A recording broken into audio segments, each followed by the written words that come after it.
여기가 프로포노 팀 맞아요? 나 이혼하고 싶습니다. 의처증, 폭언, 그리고 군수댁 손귀한 건 온 동네가 다 아는 일인데 군수댁 며느리 애가 옷도 막 짧은 입고 다니고 예쁘다는 얘기가 있어. 저 배운 망덕한 계집애가 다 꾸민 일이에요. 누가 봐도 다 끝난 재판인데 왜 또? 세상 일이 다 눈에 보이는 대로만은 아니니까요. 사실 아니죠? 뻔뻔한 년. 얘기를 해주셔야 돼요. 대체 그날 무슨 일이 있었던 겁니까? 예? 프로보노 4화 다들 재미있게 보셨나요?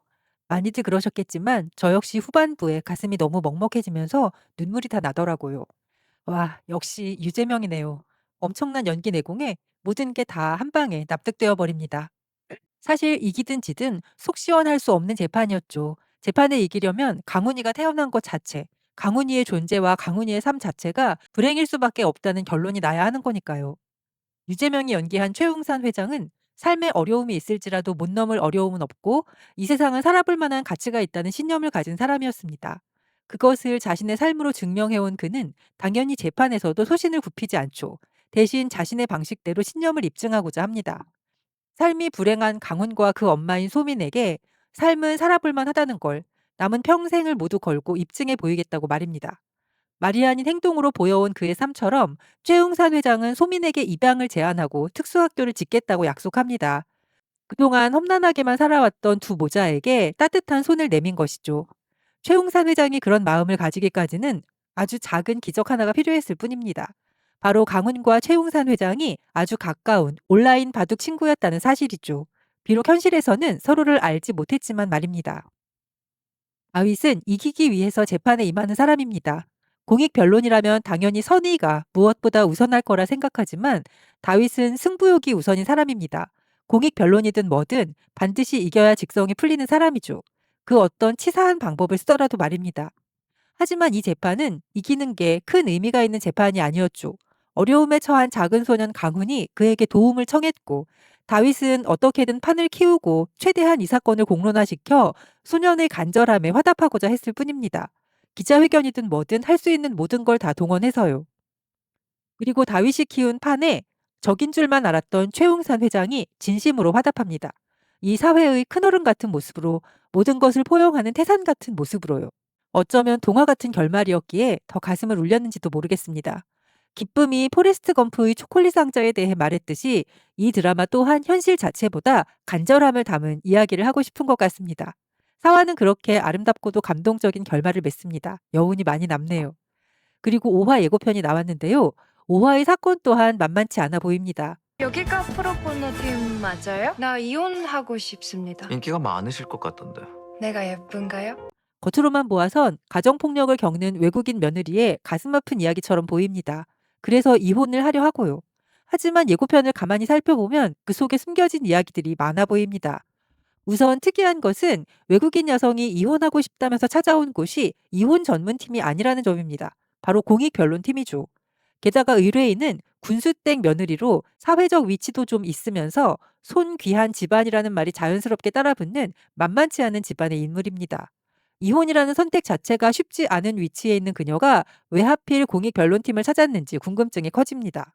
의처증, 폭언, 그리고 누가 봐도 다 끝난 재판인데 왜 또? 의뢰인은 남편의 의처증과 폭언을 견디기 힘들었다고 호소하는 것 같습니다. 하지만 상황은 단순하지 않죠. 재판은 이미 끝난 것처럼 보이고 그녀를 향한 마을 사람들의 시선은 차갑기만 한 것 같습니다. 군수댁 며느리 애가 옷도 막 짧은 입고 다니고 예쁘다는 얘기가 있어. 군수댁 손귀한 건 온 동네가 다 아는 일인데 심지어 옷차림과 사생활까지 문제 삼으며 사건의 본질을 흐리는 좋지 못한 소문들이 퍼진 상태입니다. 저 배운 망덕한 계집애가 다 꾸민 일이에요. 시어머니는 노골적으로 며느리에 대한 악의를 드러냅니다. 저 배은망덕한 계집애가 다 꾸민 일이에요. 마을 사람들은 옷을 짧게 입는다, 해프다는 말로 의뢰인을 폄하하죠. 어디에도 의뢰인의 편은 없는 것 같습니다. 세상 일이 다 눈에 보이는 대로만은 아니니까요. 하지만 다윗은 그런 말들에 쉽게 동조하지 않습니다. 세상 일이 다 눈에 보이는 대로만은 아니니까요. 하는 의미심장한 말을 던지죠. 어쩌면 자신에게 하는 말 같기도 합니다. 왜 거짓말했습니까? 그냥 모른 척 하지 그러셨어요, 변호사님. 사실 아니죠? 뻔뻔한 년. 하지만 의뢰인은 공익변론에 나선 프로보노 팀에조차 모든 진실을 말하지 않은 것 같습니다. 거짓으로 자신을 변호하고자 한 거죠. 이에 다윗은 의뢰인을 거칠게 몰아붙입니다. 왜 거짓말했습니까? 얘기를 해주셔야 돼요. 라는 식으로 거침없는 질문을 던지죠. 얘기를 해주셔야 돼요. 대체 그날 무슨 일이 있었던 겁니까? 예? 진실을 알아야 사건의 핵심을 파고들 수 있기에 더욱 강하게 얘기합니다. 대체 그날 무슨 일이 있었던 겁니까? 그날이 어떤 날이었는지 무슨 일이 있었는지는 모르겠지만 의뢰인의 목에 짙은 피멍 자국이 보입니다. 분명 무슨 좋지 못한 일을 당했던 거겠죠. 딱 봐도 쉽지 않아 보이는 이 사건을 어떻게 풀어나갈지 프로보노 팀의 활약이 몹시도 기대됩니다. 그리고 이 드라마를 이끌어가는 또 하나의 축, 12억 사과박스 문제는 또 다른 갈래로 진척이 되죠. 사기꾼 유재범과 연관이 있는 것으로 추측되는 다윗의 전 실무관, 윤이나가 은밀히 만나는 사람이 밝혀집니다. 바로 서울중앙지법원장인 신중석이었죠. 다윗이 유일하게 그 사건을 고백했던 사람, 다윗이 유일하게 믿었던 상사이기도 합니다.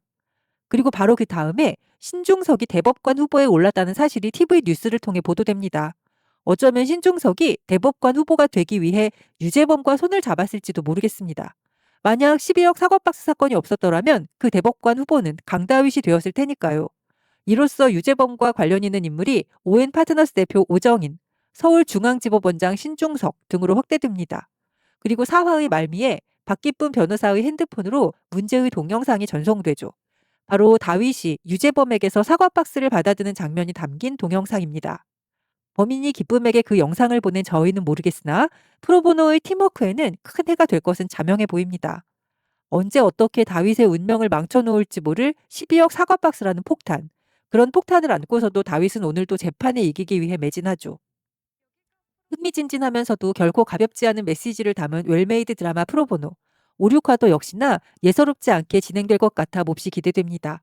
프로보노는 매주 토 일요일 밤 9시 10분에 TVN에서 방송됩니다.